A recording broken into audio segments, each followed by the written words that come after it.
field of care going forward.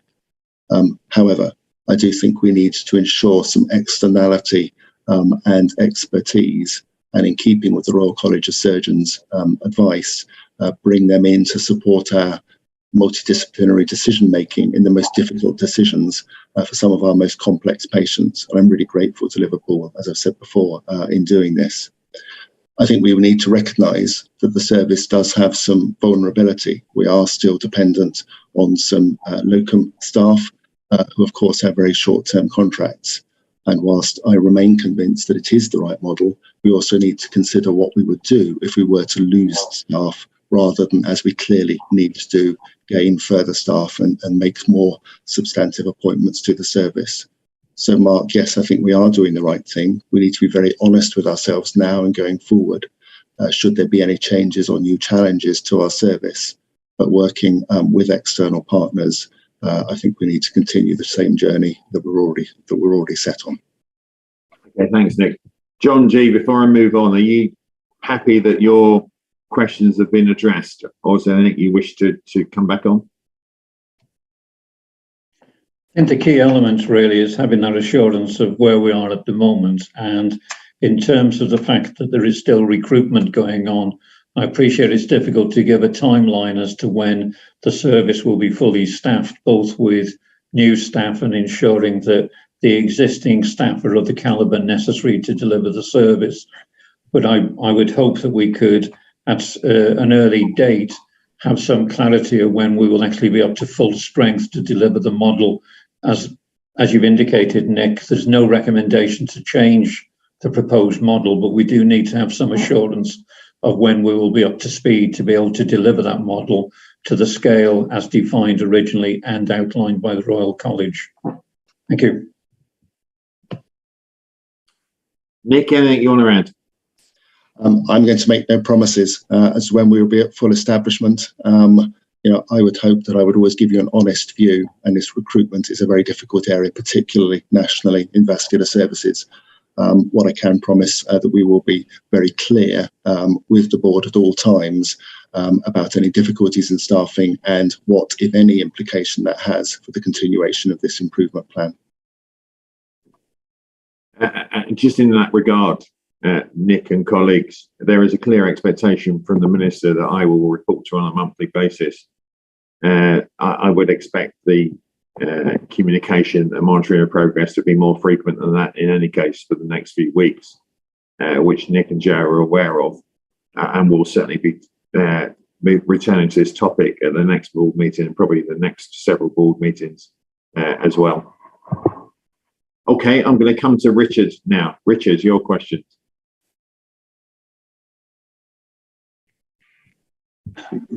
Thank you, Mark. Can you see me? Yes. Thanks. I'd like to start off just by thanking you, Mark, Joe, and Nick for the tone of your response to this, which I think is pitched just right and is to be commended. I also welcome what Nick said about looking in more detail at the historical cases that featured in the RCS report and other cases to see what more can be learned to improve things going forwards. But I'd like to ask a question that is more forward focused than that. Could I ask what control arrangements are going to be put in place to ensure that the changes that need to happen do happen, that they happen in a timely way, in the way that we want them to happen? And specifically, if something should happen where a patient comes in the future and something is not the way that it should be, what specifically would be the control mechanisms to ensure that senior clinicians and also the board become aware of any future shortcomings? Because without those sort of control mechanisms, I think it would be harder to demonstrate that we've really cracked this particular nut. Thank you. Thank you, Richard. If I may answer, the The vascular steering group oversees the action plan. It's an incredibly complex action plan. It has to be, because it has to take on the recommendations of several reports, as well as our own internal learning, results of national audits and other things. And the vascular group does need, perhaps more than it has in the past, to receive absolute confidence and triangulation when actions have been completed. But also for me, not just that we're ticking the box, but we're asking ourselves that so what question. Have we achieved an action? Have we really achieved it? And is it going to be achieved sustainably going forward? Do we have the capacity to deliver that on an ongoing basis? The controls in any clinical service can be quite challenging. We have national audit outcomes, we have internal audit outcomes, and we're strengthening those internal audits. At the vascular steering group, we now receive regular DATEX, regular notifications when any quality incidents occur, and challenge ourselves very clearly as to whether we are understanding the full picture that's taking place in the vascular service. So those control mechanisms are there, and we're making them as effectively as we possibly can, Richard. But I think in addition, it is the externality, that oversight, bringing Liverpool into our service in order to ensure that we're getting that triangulation of view. I always worry, as any executive will, what are the unknown unknowns? And I think that is the real challenge in the walkabout on the clinical wards, to talking to patients, to really understanding the issues behind complaints, and to make sure that we never fall into the trap of making this a transactional response, but we make it a truly caring, effective and sustainable response, Richard. Thank you, Nick. I think the key test for the general public is going to be, how can they be assured that when they come into our hospitals that they will get the level of care that they would expect? I think your reply is welcome, but that will be the key measure going forward, I'm sure. Thanks. Richard, Joe wants to comment. Thank you. Just by way of addition, we are reviewing the way that we undertake our executive board toward site visits, and reviewing our clinical audit programme to ensure that there's a stronger link between areas that may be such as vascular, where we want to keep a particular view and oversight upon. So those will be additional opportunities over and above those which were outlined by Nick, to be able to check and challenge progress. Thank you. I'm sure that will be welcomed by everybody, Joe. It's a topic that we've discussed. To find ourselves in this position again will be, I'm sure you will agree, just simply unacceptable, given that we have been focused on this topic for some time as a board, raising concerns, and that in the end we found it necessary to commission an independent review because we were not being assured. I do not expect us as a board to return to that point, and what will be key is the mechanisms you just referred to being put in place, and also an expectation that if senior individuals or whomsoever in this organisation don't know the answers to the question, they tell us they don't know, and they'll go away and find out the answer. And we have to absolutely have to be clear on that point in terms of this board and the behaviours and expectations that we have together and individually. Richard, are you happy that your questions have been addressed? Yes, I am. Thank you very much, Mark. Okay, I'm now going to come to Lucy. Lucy, thanks, Richard. Thank you, Chair. First of all, I echo the opening remarks made by the Chair this morning. I think there is clearly, and we've alluded to, there's a lot of anger and disappointment around the board table today.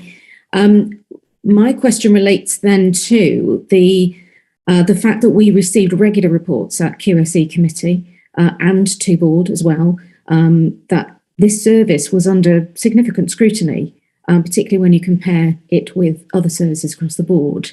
And so what is of real concern is that we then find ourselves in this position having received this report. And I recognise that that has been the assurance versus reassurance has already been alluded to by Nick. I suppose my question then is around what's going to be different this time round, but also it does then beg the question about, could this be happening in other services that we are receiving reports about that those services are operating safely?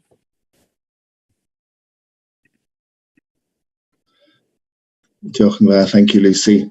I share your concerns and have thought long and hard as to how we can be absolutely assured that we are understanding where improvements still need to be made and are assured that the actions in place are the right ones and are effective.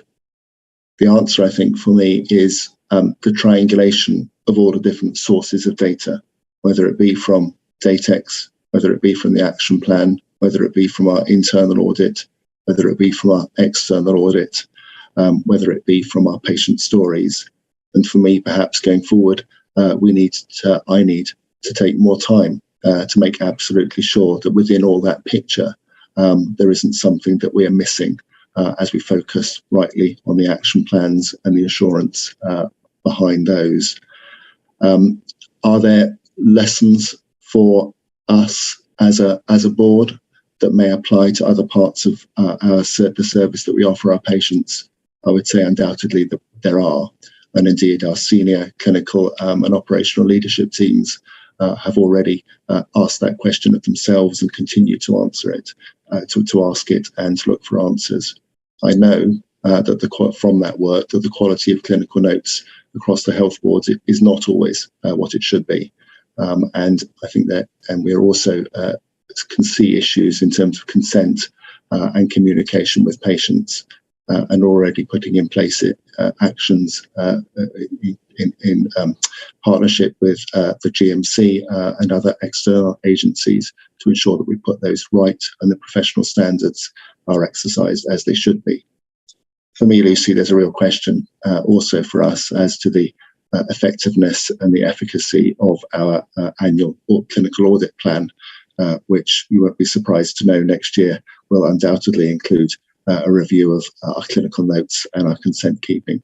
And for me, going forward, we need to ensure that we look at our national audit results, our outcomes, and our reviews, and make sure that we are auditing and learning that lesson going forward. This needs to be a learning organisation where we're absolutely focused on doing the right thing for patients. And I think there's time to stand back and reflect on that following receipt of this report.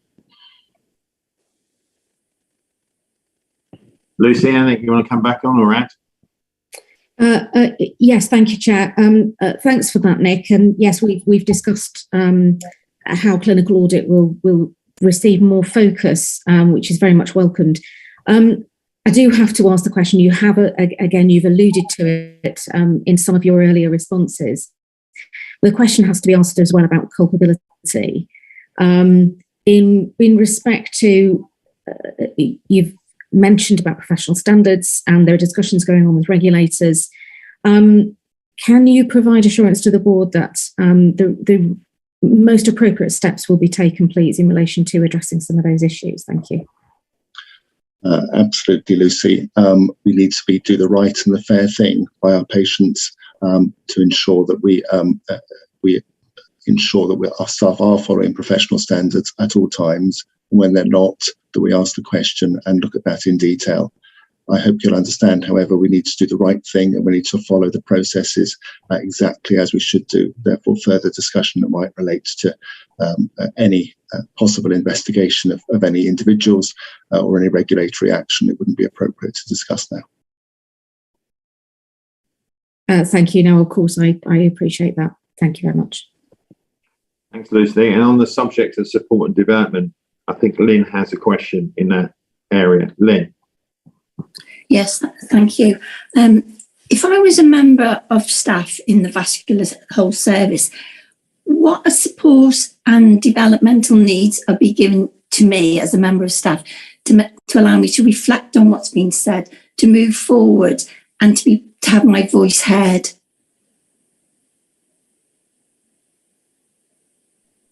Thank you, Lynn. Part of that is easy to answer. Part of it, I think, more difficult to ensure that we're doing absolutely the right thing.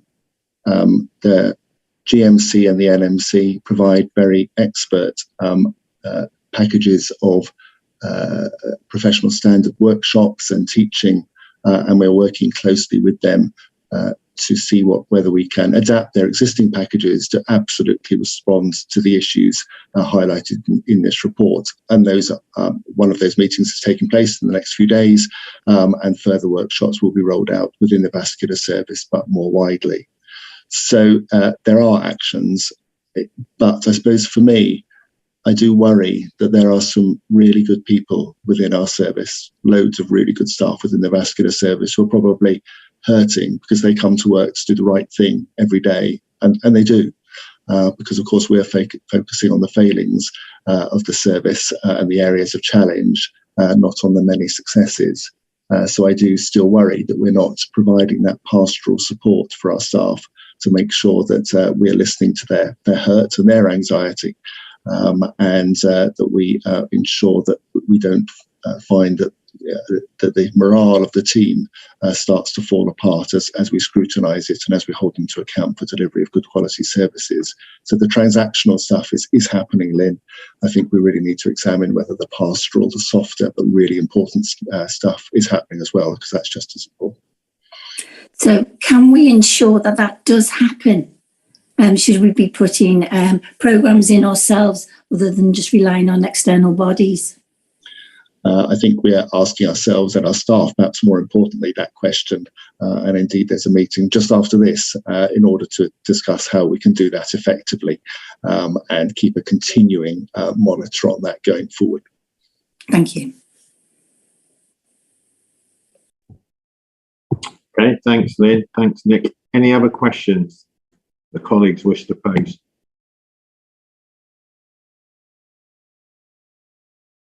No, okay, I can't see any hands. Oh, John, over to you. Thanks, Mark. I was slow to get the hand up.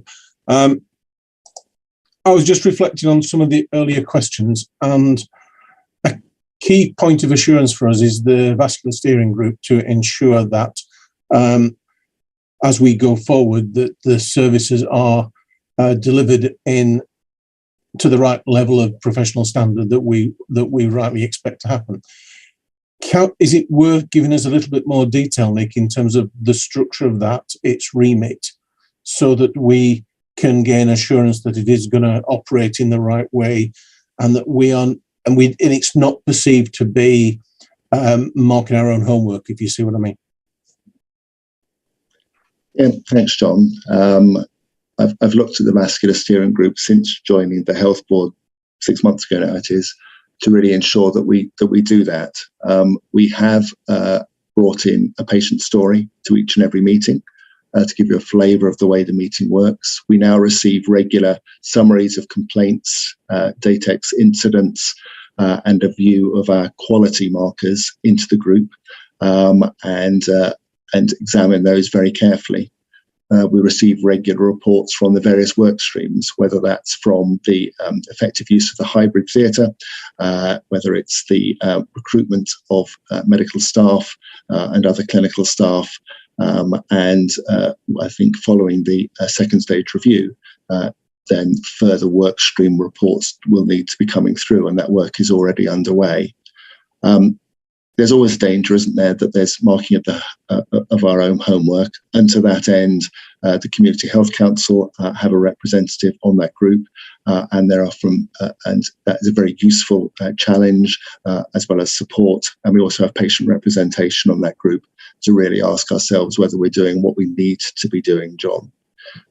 In addition to the vascular steering group, that governance, which then reports into QSE, we also have a vascular oversight group, which is the operational detail, really, with the senior operational and clinical leaders meeting together to really be honest with ourselves about where items of the action plan may be flagging or are in danger of flagging, where, as in earlier conversations, where there may be a risk to delivery because of recruitment or other issues. And I think that provides also that real self-challenge to make sure that we're doing what we need to do.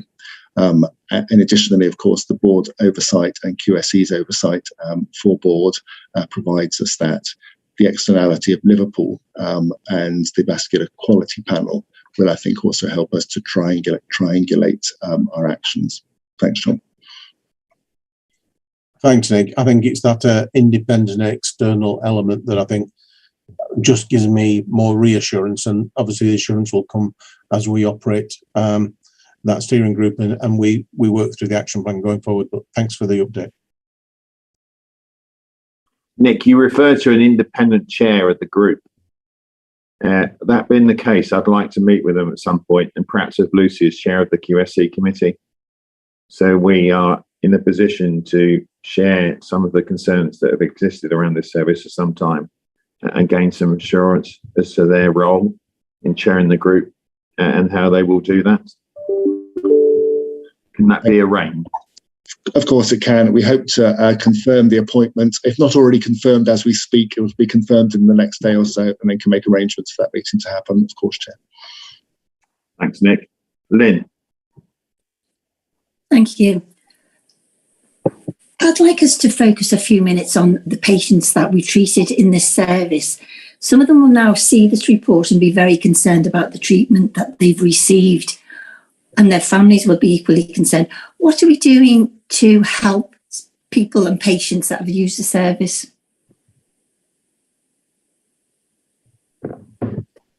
Thank you, Lyn. So one of the key, you'll have read the recommendations of the Royal College report. One of the key focuses for the quality panel will be to contact the relatives, the patients, the families, the carers of the 44 families affected within the case, within the Royal College review, in addition to the 6 families whose notes weren't able to be reviewed by the college, as well as making sure that we look at our complaints, our incidents, to make sure that we are feeding back to families, supporting them with the cases that we know about.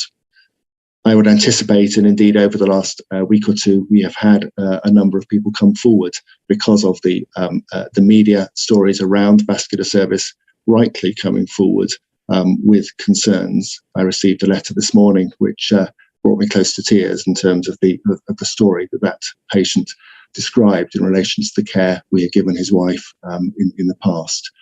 I think as we begin to understand further aspects of our care, particular pathways, particular areas of our practice, it may well be that we need to be reaching out to more groups and more families in order to ensure that we're exercising that duty of candour and doing the right thing. I think, though, it's too early to speculate the size and scale of that, and I do look to the independent chair of the vascular quality panel to be advising us and supporting us to make sure that we do the right thing by those families. So, are we sending anything out, any communication to all these patients that have used our service? No, not as yet, Lyn, because at the moment we wouldn't be in a position to identify the right people, the right patients to send that communication to. But as soon as we are able to, have a message to share and to identify the people we should be contacting, we will, of course, be doing so. Thank you.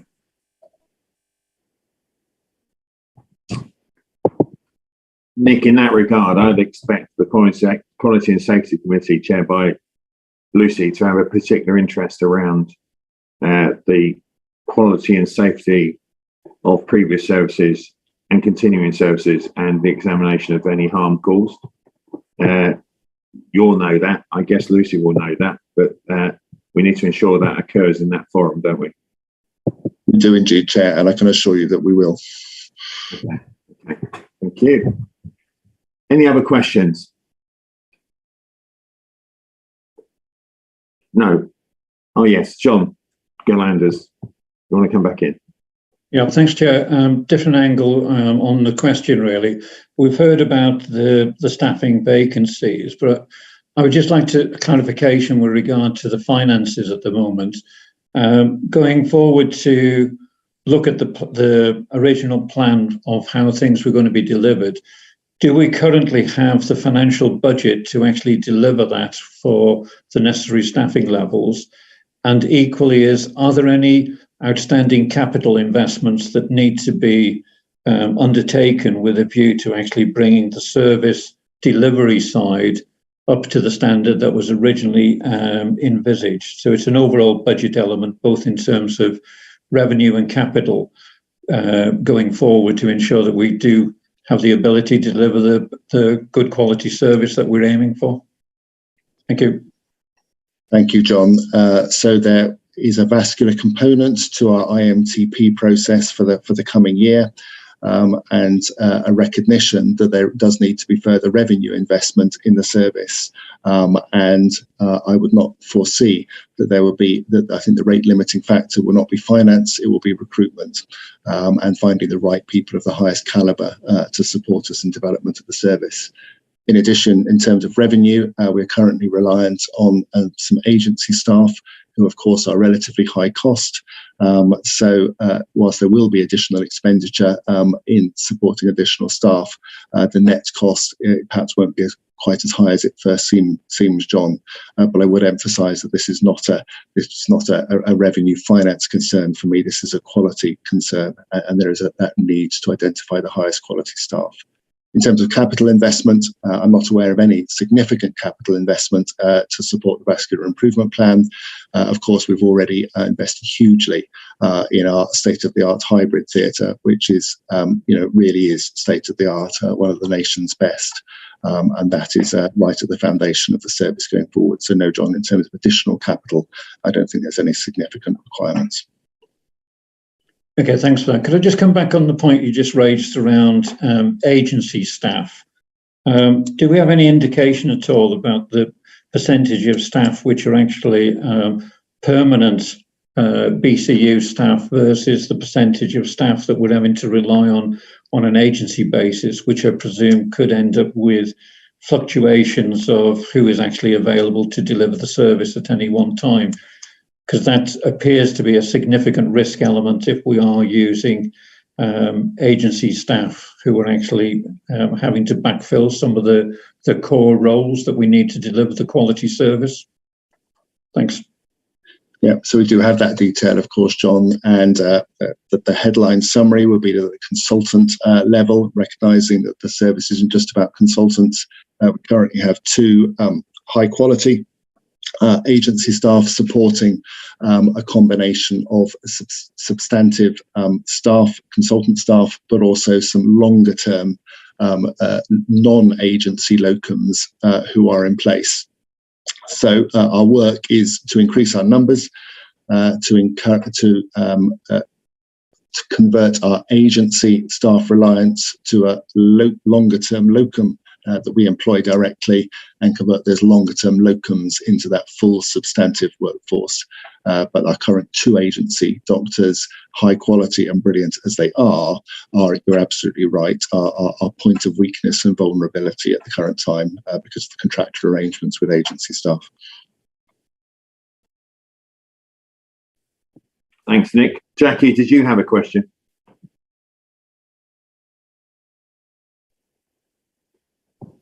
Thanks, Mark. First of all, I think it's appropriate to say and offer further apologies from the board in terms of the harm that has been caused to patients. But my question is a bit more basic and around the incompleteness of the notes that's recorded by the RCS report. I noticed that the imaging sections were quite often missing in the report. And I wanted to know whether that will be addressed in the action plan, as I couldn't find it. There's discussion around the lack of imaging, but not actually whether it was a lack of imaging or a lack of input of the reports into the notes that was the issue. and I'd just appreciate knowing that that will be addressed in the action plan. Thank you. Thank you, Jackie. Yes, it will be addressed in the action plan. I think there are two things happening there. One is that the images were not always available for practical reasons to the reviewers. So the images would have been reviewed by the clinical teams, were a part of the clinical record, but weren't available for physical practicalities to the review team. So therefore they were unable to comment. In addition, though, there is a question to ourselves and for me with the clinical team as to whether we are fully using images within our MDT processes in the way that we should be.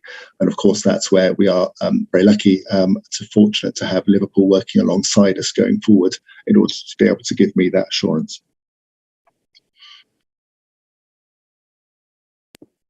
Jackie, you content? Thanks, Mark. Yes. Okay. Any other questions that colleagues want to pose? No? Okay. So before I conclude the meeting, I just want to be clear, or as clear as I can be, that our expectation as a board now is that this matter will be progressed with a high degree of urgency in terms of moving forward with the response is to the recommendations and the broader considerations that have been highlighted during this meeting. We are taking some comfort from the fact that Nick, as our new medical director, has demonstrated a willingness to change the areas that need to be changed in a number of key respects with the support of Joe and other members of the executive team. But that will need to continue. As I've said already, I am under an obligation to report to the Minister on a monthly basis. I intended to do that anyway, but I will be doing it. And every month, therefore, this board will receive an update on progress against those action plans and other issues. And we'll return to this topic in our March board meeting. But in the meantime, let me just repeat all that's been said in terms of the anger, concern, disappointment, and many other feelings that I hold around this whole topic and how we've come to be here, as I know is shared by those other members who've spoken in the board meetings today and their colleagues. This is and can only be the final stage in seeking to remedy this service, because we will not be back here either in terms of vascular or other services without there being, of course, consequences and implications for us to work through as a board. So please be assured that the necessary progress is going to be monitored, reported upon, and overseen by the board and its various committees. And we seek to support the executive team in achieving what needs to be achieved in the fastest but most appropriate fashion. Thank you. I will therefore close the meeting at this point. Diolch yn fawr iawn. See you at the next meeting.